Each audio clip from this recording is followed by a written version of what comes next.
Italy, we have a woman, a young woman who's, I'm not allowed to say it because usually it's the end of your political career if you say it. She's a beautiful young woman. Now, if you use the word beautiful in the United States about a woman, that's the end of your political career, but I'll take my chances.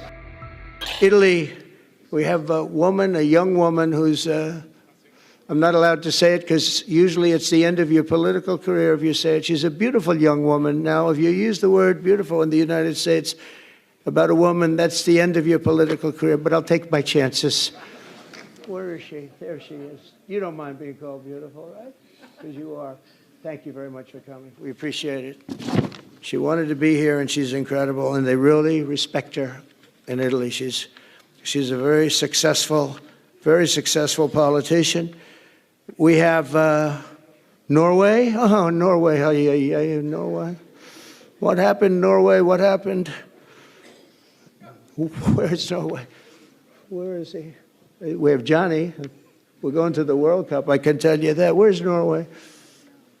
I don't think he wants to stand. Oh, he's back there. Well, we have Norway. Oman. Again, we have Paraguay.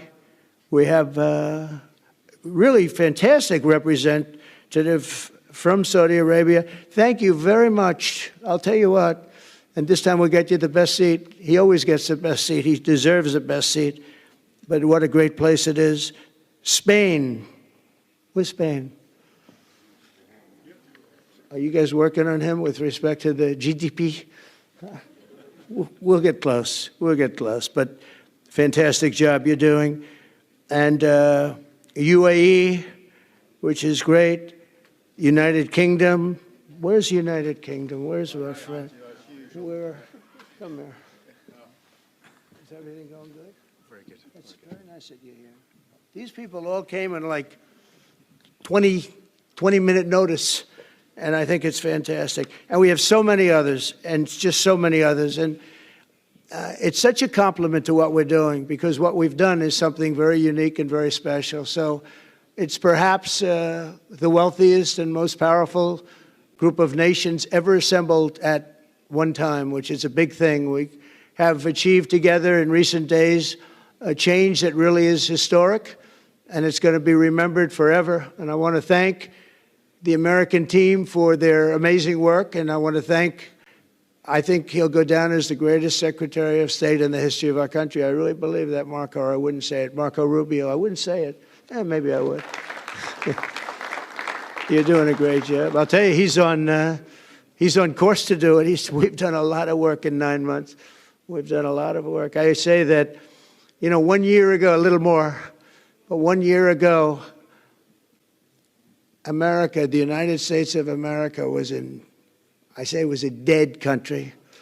The king told me, and I use that, he said, sir, 1 year ago it was a dead country. Today you have the hottest country anywhere in the world, and it is. It's the hottest country. So many investors are here.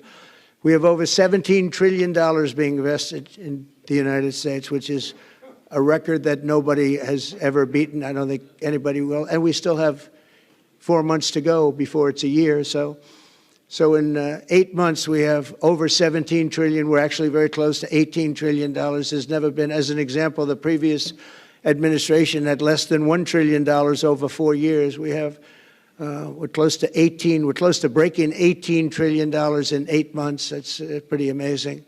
No country's ever done that. I want to also thank Special Envoy Steve Witkoff and my son-in-law and a great guy, Jared Kushner. And I even have my daughter here, Ivanka. Ivanka, please stand up. Ivanka's here. Wow. Thank you. Thank you, Ivanka. We have a great team, and we have, as you know, General Raisin Kane. We have John Radcliffe. We have Tom Barrack. We have really a lot of good talent. We have Pete Hegseth, who's now Department of War as opposed to Department of Defense. We made a little change. Somehow I like the name better, so do you, so do a lot of people.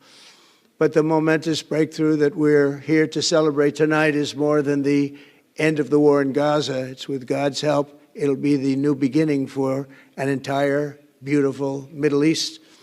From this moment forward, we can build a region that's strong and stable and prosperous and united in rejecting the path of terror.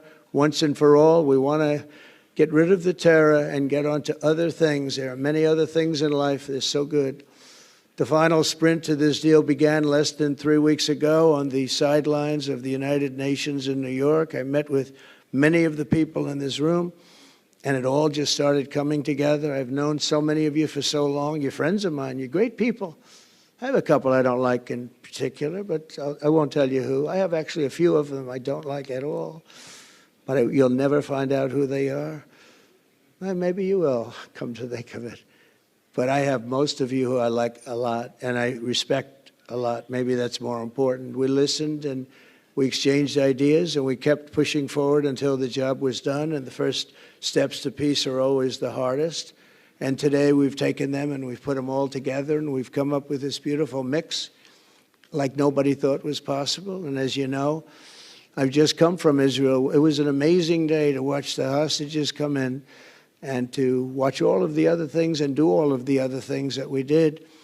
And like all of us here this evening, the Israeli people are overjoyed that the war has ended. Many of you have had dancing in the streets. They had dancing in the streets.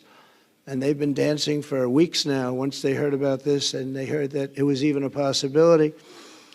They're elated at the arrival of the hostages and excited to begin this new chapter for the entire region, and it's going to be that. And they are going to be great partners, and I hope everybody's going to join the Abraham Accord. I like to say the Avraham. I love Avraham, but somehow it doesn't sound as good when I say it as it does when some of my other friends say it who are from the region.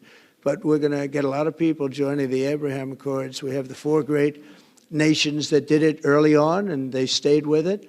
And then you had the Biden administration, which is the worst administration in the history of our country, and obviously they did nothing on that and anything else. And so it stayed at 4, and now a lot of people, even today, they're talking about all joining up. So many people have talked to me about that, and it's going to be a great tribute to really the United States. I mean, the United States has worked very hard in the Middle East, so it would be a tribute to us and to Jared and to Steve and to all of the people, Marco, all of the people that have worked so hard on that.